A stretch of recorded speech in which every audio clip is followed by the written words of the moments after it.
സാഗരമധ്യത്തിൽ പെട്ടു ഞാനുഴലുമ്പോൾ,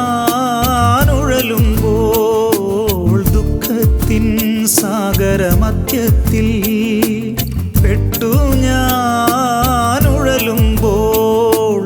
നൗകയുമായി നാഥ വന്നിടണേ, ഒരു കര നീ എത്തിച്ചിടണമേ. യേശുവേ യേശുവേ യേശുവേ യേശുവേ. പരിശുദ്ധ പരമദിവ്യകാരുണ്യനാഥനായ ഈശോയ്ക്ക് ഉണ്ടായിരിക്കട്ടെ. നിത്യസ്തുതിക്ക് യോഗ്യനായ പരിശുദ്ധ പരമദിവ്യകാരുണ്യനാഥനായ ഈശോയ്ക്ക് ഉണ്ടായിരിക്കട്ടെ. സ്നേഹത്തോടെ ഈ അൾത്താരയിലായിരിക്കുന്ന പരിശുദ്ധ പരമദിവ്യകാരുണ്യനാഥനായ ഈശോയ്ക്ക് ആരാധനയും സ്തുതിയും പുകഴ്ചയും ഉണ്ടായിരിക്കട്ടെ.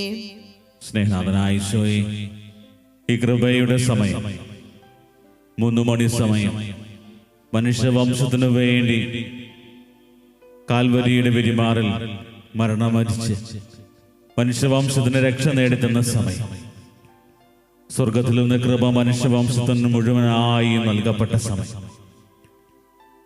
ഈ കൃപയൊഴുകുന്ന ഈ സമയം കർത്താവേ, നിന്റെ മുമ്പിലായിരുന്നു കൊണ്ട് ഞങ്ങളുടെ ജീവിതങ്ങളെയും ലോകം മുഴുവനെയും നിന്റെ കരുണയുടെ കീഴിൽ പൂർണ്ണമായി സമർപ്പിക്കുന്നു. നിന്റെ കാരുണ്യത്തിൽ പൂർണ്ണമായ ആശ്രയം വെച്ചുകൊണ്ട് ഞങ്ങൾ ഈ നിമിഷം പ്രാർത്ഥിക്കുന്നു. അവിടുത്തെ നോക്കി ഇവർ പ്രകാശിതരായി അവർ ലജ്ജിതരാവുകയില്ല. കർത്താവേ, നിന്നെ മുഖാമുഖം ദർശിച്ചുകൊണ്ട് ഈ അൾത്താരയിൽ ഞങ്ങൾ കൂടെയായി നിന്റെ വലിയ സാന്നിധ്യം അനുഭവിച്ചുകൊണ്ട് നിന്റെ കാരുണ്യത്തിന് വേണ്ടി ഞങ്ങൾ പ്രാർത്ഥിക്കുന്നു. കർത്താവേ, നിന്റെ തിരുഹൃദയത്തിൽ നിന്ന് ഞങ്ങൾക്ക് കാരുണ്യ സ്രോതസ്സായി ഒഴുകിയിറങ്ങിയ തിരുരക്തമേ, തിരുജലമേ, ഞങ്ങൾ അങ്ങിൽ ശരണപ്പെടുന്നു. ആരാധനയുടെ നിമിഷം കർത്താവിന്റെ കൃപ ധാരാളമായി ഒഴുകുന്ന അവസരത്തിൽ ദൈവിക സ്വഭാവം, അത് ദൈവം കരുണയാണ് എന്നുള്ള കാര്യം കൃത്യമായ വചനം നമ്മളെ പഠിപ്പിക്കുന്നൊരു കാര്യമാണ്. ദൈവത്തിന്റെ അടിസ്ഥാന സ്വഭാവങ്ങളായ പരിശുദ്ധി, അതുപോലെ നീതിമാനായ ദൈവം, അതുപോലെ മൂന്നാമത് ദൈവം കരുണയാണ്. വിശുദ്ധ ഫൗസ്റ്റീനായിലൂടെ ദൈവം വെളിപ്പെടുത്തിയ കാര്യങ്ങളാണ്. ഇവിടെ ഏറ്റവും പ്രധാനമായിട്ട് നമ്മൾ ഓരോരുത്തർക്കും കർത്താവിൻ്റെ മുമ്പിൽ, അവൻ്റെ പരിശുദ്ധിയുടെ മുമ്പിലായിരിക്കുവാനും, കർത്താവിൻ്റെ മുമ്പിൽ കർത്താവിൻ്റെ ക്രോധത്തിൻ്റെ കീഴിലാണെങ്കിലും കർത്താവിൻ്റെ ആ ഒരു വലിയ കാരുണ്യത്തിലേക്ക് നമ്മളെ വിളിച്ചെടുപ്പിക്കുകയാണ്. ദൈവത്തിന് മനുഷ്യവംശത്തോടുള്ള സ്നേഹം അത് പ്രകടമായത് യേശുക്രിസ്തുവിലൂടെയാണ്. വീണ്ടും സങ്കീർത്തനം പറയുന്നൊരു കാര്യമാണ്, കർത്താവ് എത്ര നല്ലവനാണെന്ന് രുചിച്ചറിയുവൻ, അവിടുത്തെ ആശ്രയിക്കുന്നവൻ ഭാഗ്യവാൻ. 34-ാം സങ്കീർത്തനത്തിന്റെ 8-ാമത് തിരുവചനം പറയുന്നു, കർത്താവ് എത്ര നല്ലവനാണെന്ന് തിരിച്ചറിയുക.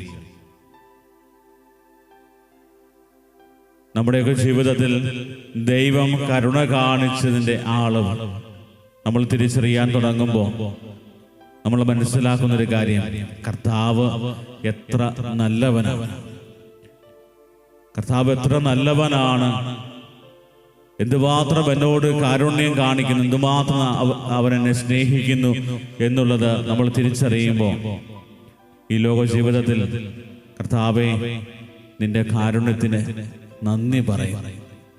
ഈ ഒരു പ്രാർത്ഥനയല്ലാതെ മറ്റൊരു പ്രാർത്ഥനയിലേക്ക് നമുക്ക് കടക്കുവാൻ സാധിക്കും. കാരണം അത്രമാത്രം ശക്തമായി ദൈവം നമ്മളെ ഓരോരുത്തരെയും അനുഗ്രഹിക്കും. ഈ ഒരു നിമിഷം വരെ നമ്മൾ ആയിരിക്കുന്നുണ്ടെങ്കിൽ അതിൻ്റെ പിന്നിൽ ദൈവത്തിൻ്റെ കരുണയാണ്. ദൈവത്തിൻ്റെ കരുണയുടെ കരം നമ്മളിൽ നിന്ന് പിൻവലിച്ചു കഴിഞ്ഞാൽ തീരാവുന്നതേ ഉള്ളൂ നമ്മുടെ ഈ ലോകം മുഴുവൻ. ദൈവം ഇത്രമാത്രം സ്നേഹത്തോടെ, കരുണയോടെ, പരിപാലനയോടെ നമ്മളെ ഓരോരുത്തരെയും വീക്ഷിക്കുന്നു എന്നുള്ളതാണ് ദൈവത്തിൻ്റെ ഏറ്റവും വലിയൊരു വിശേഷം. അതുകൊണ്ട് സങ്കീർത്തകൻ നമ്മളെ ഓർമ്മിപ്പിക്കുന്ന കാര്യമാണ്, കർത്താവ് എത്ര നല്ലവനാണെന്ന് രുചിച്ചറിയുക, അവിടുത്തെ ആശ്രയിക്കുന്നവൻ ഭാഗ്യവാൻ. പ്രിയപ്പെട്ടവരെ, കരുണയുടെ ആ തിരുസ്വരൂപത്തിന്റെ താഴെ എഴുതി വച്ചിരിക്കുന്നത്, കർത്താവെ ഞാൻ അങ്ങിൽ ശരണപ്പെടുന്നു, കർത്താവെ ഞാൻ അങ്ങിൽ ശരണപ്പെടുന്നു. ദൈവത്തിൽ ആശ്രയിക്കുവാനായിട്ടുള്ള ഒരു വലിയ ആഹ്വാനമാണ് ദൈവകരുണ നമുക്ക് പറഞ്ഞു തരിക. ദൈവത്തിൻ്റെ കരുണയിൽ ആശ്രയിക്കുമ്പോൾ അവൻ്റെ പരിശുദ്ധിയിലേക്കും അവൻ നൽകുന്ന അവൻ്റെ ആ ഒരു വലിയ സ്നേഹത്തിലേക്കും ഒക്കെ വളരുവാനായിട്ട് നമുക്ക് സാധിക്കും. പ്രിയപ്പെട്ടവരെ, ഈ ഒരു കൃപയുടെ സമയം, ദൈവസന്നിധിയിൽ കർത്താവിനോടൊപ്പമായിരിക്കുന്ന ഈ ഒരു സമയം, നമ്മുടെ ജീവിതങ്ങളെ പ്രത്യേകം ദൈവത്തിൻ്റെ കാരുണ്യത്തിന് കീഴിൽ സമർപ്പിക്കും. നമ്മുടെ വിശ്വാസ ജീവിതത്തെയും വിശ്വാസ ജീവിതത്തിൽ ആഴപ്പെടുന്നതിൻ്റെയൊക്കെ ആവശ്യകത തിരിച്ചറിയുവാനും ദൈവത്തോട് ചേർന്ന് നമ്മുടെ ജീവിതത്തെ ക്രമീകരിക്കാനുമായിട്ടുള്ള ഒരു പരിശ്രമം നമുക്ക് നടത്താം. മർക്കോസിന്റെ സുവിശേഷം 5-ാം അധ്യായത്തില് ദൈവം നിന്നോട് കാണിച്ച കാര്യങ്ങളെല്ലാം നീ പോയി പ്രഘോഷിക്കാനായിട്ട് പിശാച് ബാധിതനായ ഒരുവനെ സുഖപ്പെടുത്തിയതിനു ശേഷം ഈശോ പറയുന്നു. പ്രിയപ്പെട്ടവരെ, നമ്മുടെയൊക്കെ ജീവിതത്തില് ദൈവം, നമ്മളും ദൈവത്തിന്റെ കരുണ സ്വീകരിച്ച് കരുണയുള്ളവരായി മാറണം എന്നുള്ള കാര്യം കൃത്യമായിട്ട് പറയുന്നു. ഈശോയുടെ മലയിലെ പ്രസംഗത്തിലും ഈശോ പറഞ്ഞു വെക്കുന്ന കാര്യം ഇതാണ്: കരുണയുള്ളവർ ഭാഗ്യവാന്മാർ, അവർക്ക് കരുണ ലഭിക്കും. പ്രിയപ്പെട്ടവരെ, നമ്മുടെ ജീവിതത്തിൽ പലപ്പോഴും ദൈവത്തിന്റെ ആ ഒരു വലിയ സ്നേഹവും കരുതലും കാരുണ്യമൊക്കെ ഒത്തിരിയേറെ അനുഭവിച്ചിട്ടും അത് ഒത്തിരിയേറെ ലഭിച്ചിട്ടും പലപ്പോഴും അതിനെ വില കുറഞ്ഞ ഒന്നായി കണ്ടുകൊണ്ട് അതിനെയൊക്കെ വിസ്മരിച്ച സമയങ്ങളുണ്ടായിട്ടുണ്ട്. നമ്മുടെ ജീവിതത്തിലെ ഏറ്റവും വലിയൊരു ആത്മീയ അപകടം അതാണ്. ഇത്രമാത്രം അനുഗ്രഹങ്ങളും ഇത്രമാത്രം സ്നേഹവും ഒക്കെ നമ്മൾ അനുഭവിച്ചിട്ട് പലപ്പോഴും ദൈവത്തിന്റെ വലിയ ക്രോധത്തിന്റെ കീഴിൽ ആയിരുന്ന അവസ്ഥ, പാപാവസ്ഥയിൽ തുടർന്നിട്ട് വീണ്ടും വീണ്ടും പാപത്തിന്റെ അവസ്ഥയിലൂടെ മുന്നോട്ട് പോയപ്പോഴും ദൈവത്തിന്റെ ക്രോധത്തിന്റെ കീഴിൽ നമ്മളായിരുന്ന സമയത്തും നമ്മളെ ദൈവം കരുണയോടെ ചേർത്ത് പിടിച്ചു എന്നുള്ളത് തിരിച്ചറിഞ്ഞിട്ടും അതിന് വില കൊടുക്കാതെ ജീവിച്ച നിമിഷങ്ങളുണ്ട്. അവിടെയൊക്കെ കർത്താവ് നമ്മളെ ഓർമ്മിപ്പിക്കുന്ന ഒരു കാര്യം, വീണ്ടും കർത്താവ് എത്ര നല്ലവനാണെന്ന് രുചിച്ചറിയും. പ്രിയപ്പെട്ടവരെ, ഈ ഒരു വലിയ ആത്മീയ തീക്ഷ്ണതയിലേക്ക് വളരുവാനായിട്ട് ദൈവം നമ്മൾ ആവശ്യപ്പെടുകയാണ്. കാരണം ഇതിന്റെ പിന്നിലെ ഏറ്റവും വലിയ ഒരു രഹസ്യം, അല്ലെങ്കിൽ ഏറ്റവും വലിയ ഒരു തത്വം എന്ന് പറയുന്നത്, ദൈവം മനസ്സിൽ സൂക്ഷിച്ചു വെച്ച പ്രധാനപ്പെട്ട കാര്യം, മനുഷ്യൻ ആരും നശിച്ചു പോകാൻ പാടില്ല, ആരും നിത്യജീവൻ അവകാശമാക്കാൻ പറ്റാതെ നശിച്ചു പോകാൻ പാടില്ല. അതുകൊണ്ട് ദൈവം മനുഷ്യവംശത്തോടെ യേശുക്രിസ്തുവിലൂടെ കരുണ കാണിച്ചു. അതാണ് ഏറ്റവും വലിയ കരുണ. പ്രിയപ്പെട്ടവരെ, ഇന്ന് നമ്മൾ ഓരോരുത്തരും ഏറ്റവും അധികം സന്തോഷിക്കേണ്ട ഒരു കാര്യമാണ്, നമുക്ക് ദൈവം തന്റെ സ്വപുത്രനായ യേശുക്രിസ്തുവിനെ നമുക്ക് ഓരോരുത്തർക്കും നൽകി എന്നുള്ളത്. എന്തിനു വേണ്ടിയാണ്? നമ്മളോടുള്ള സ്നേഹത്തെ പ്രതി നമ്മൾ ദൈവത്തിന്റെ കരുണ സ്വീകരിച്ച് കർത്താവിന്റെ സ്വന്തമായിട്ട് മാറാൻ വേണ്ടി.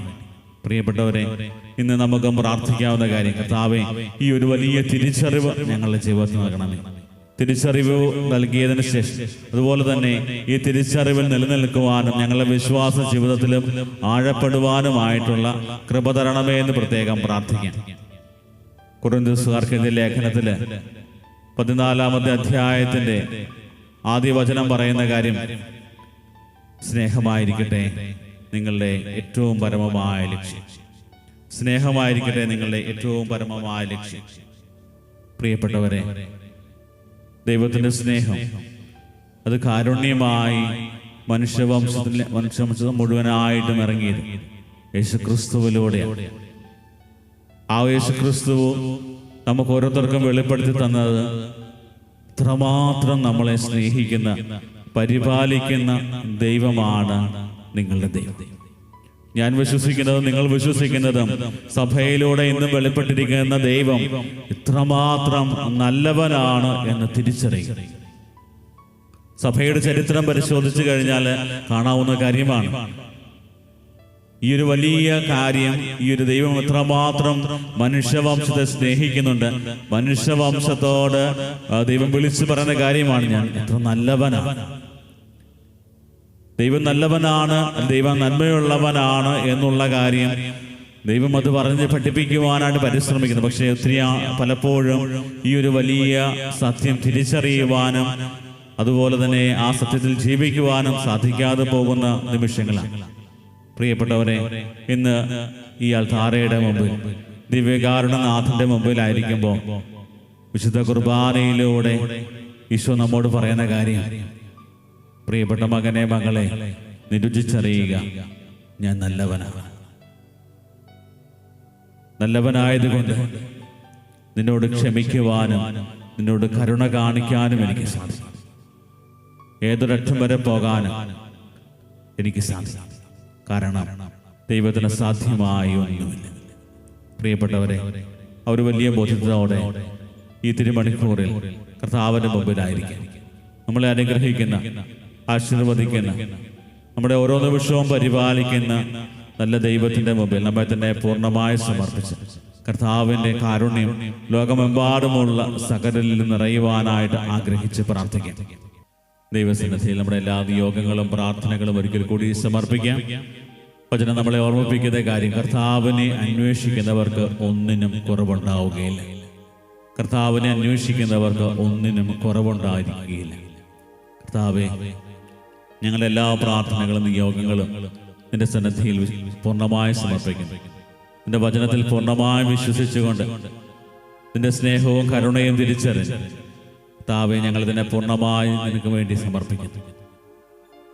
നിന്റെ കാരുണ്യം ലഭിക്കുവാനും കർത്താവിനെ ആശ്രയിച്ചുകൊണ്ട് ഞങ്ങളുടെ ജീവിതങ്ങളെ ക്രമപ്പെടുത്തുവാനും ഞങ്ങളെ അനുഗ്രഹിക്കണമേ എന്ന് നിമിഷം പ്രാർത്ഥിക്കുന്നു. കർത്താവേ, ഞങ്ങളുടെ കുടുംബങ്ങളെയും വ്യക്തിബന്ധങ്ങളെയും ഞങ്ങളെല്ലാ വ്യക്തിപരമായ നിയോഗങ്ങളെയും സമർത്ഥമായി അനുഗ്രഹിക്കണമേ എന്ന് പ്രാർത്ഥിക്കുന്നു. ഓൺലൈനിലൂടെ ഈ ശുശ്രൂഷയിൽ പങ്കെടുത്ത് കർത്താവ് നിന്നെ ആരാധിക്കുന്ന നിന്റെ കാരണത്തിന് വേണ്ടി യാചിക്കുകയും നിന്നെ ആശ്രയിക്കുകയും ചെയ്യുന്നവരെ അങ്ങ് കാത്തു പരിപാലിക്കണമേ, അനുഗ്രഹിക്കണമേ, ആശീർവദിക്കണമേ. ഞങ്ങളെല്ലാ പ്രാർത്ഥനകളും നിയോഗങ്ങളും നിന്റെ സന്നിധിയിൽ സമർപ്പിച്ച് കർത്താവേ, ഞാൻ അങ്ങനെ ആശ്രയിക്കുന്നു എന്നുള്ള പ്രാർത്ഥനയോടെ കർത്താവിന്റെ ആശീർവാദം നമുക്കിപ്പോൾ സ്വീകരിക്കാം. താഴ്ന്ന സ്വരത്തിൽ ദൈവത്തെ സ്തുതിച്ചുകൊണ്ട് മുട്ടിൽ വെല്ലായിരുന്നു കൊണ്ട് കർത്താവിന്റെ ആശീർവാദം നമുക്കിപ്പോൾ സ്വീകരിക്കാം.